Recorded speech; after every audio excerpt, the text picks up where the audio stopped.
आवाज आपकी, खबर हमारी। आप देख रहे हैं न्यूज 24 उल्लासनगर। आज महामहिम नगर पालिका के यहाँ पर राष्ट्रवादी कांग्रेस पक्ष के हमारे नेता ओमी कलानी जी के मार्गदर्शन में, शिवाजी रगड़े जी की अध्यक्षता में, हमारे माजी नगर सेवक नाना बिराड़े जी, गजानन शेलके जी, अजय गायकवाड़ जी, हमारे संगठन के प्रमुख तमाम यहाँ पर शोभा ताई यादव, सुंदर मुदलियार, पीयूष वाघेला, तमाम साथी यहाँ पर उपस्थित होकर ओमी कलानी जी के मार्गदर्शन में हमने आज यहाँ पर एक शांति की तरीके से आंदोलन किया हुआ है।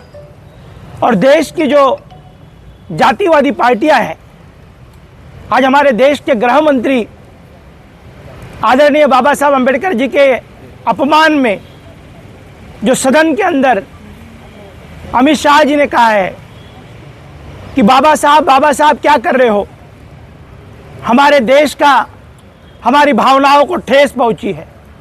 और उस भावनाओं को पूरे देश के अम्बेडकरी अनुयायी के, तमाम मेरे देशभक्तों के मनों में ठेस पहुंची है कि जिस बाबा साहब ने संविधान लिखा, जिस बाबा साहब के संविधान पर चून कर आते हैं और अपनी आवाज़ उठाने के लिए दिल्ली के सदन में जाते हैं, पर आज गृह मंत्री अमित शाह जी ने जिस तरीके से हमारे बाबा साहब का, संविधान का और बाबा साहब जी का अपमान किया है,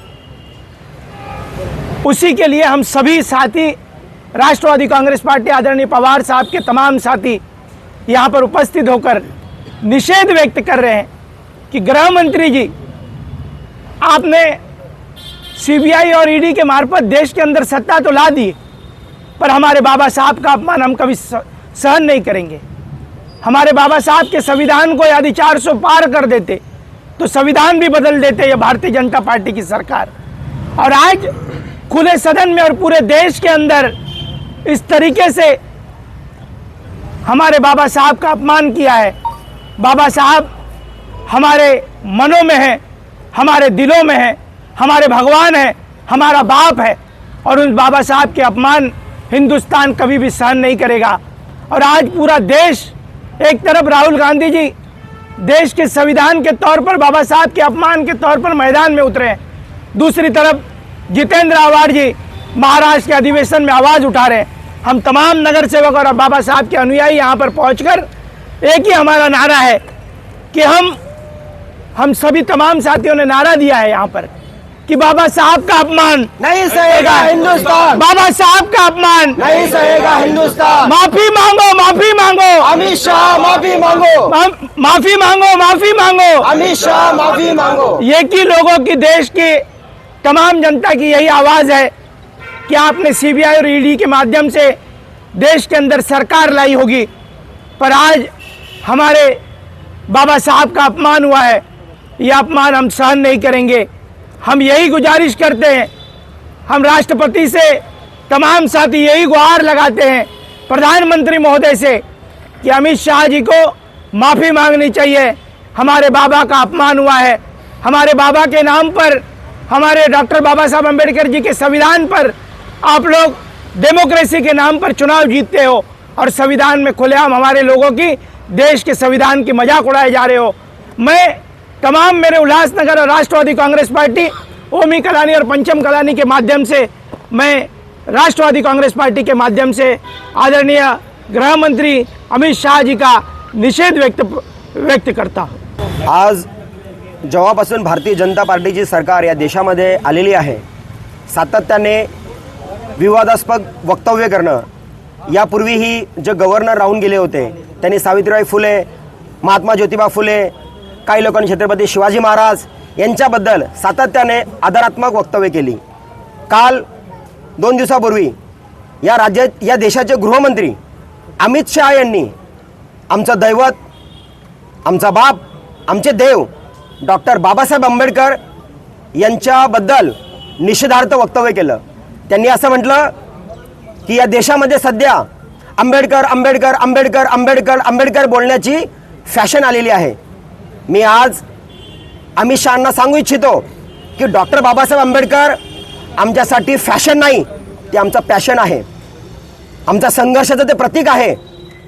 आमची धगधगती मशाल आहेत डॉक्टर बाबासाहेब आंबेडकर आहेत.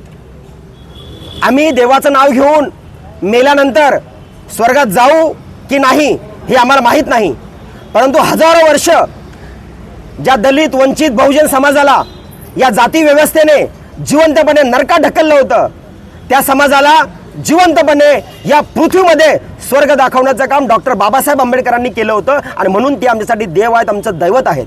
आणि अशा दैवताचं देवराचं नाव घेण्यासाठी आम्हाला कोणाच्या परवानगीची गरज नाही.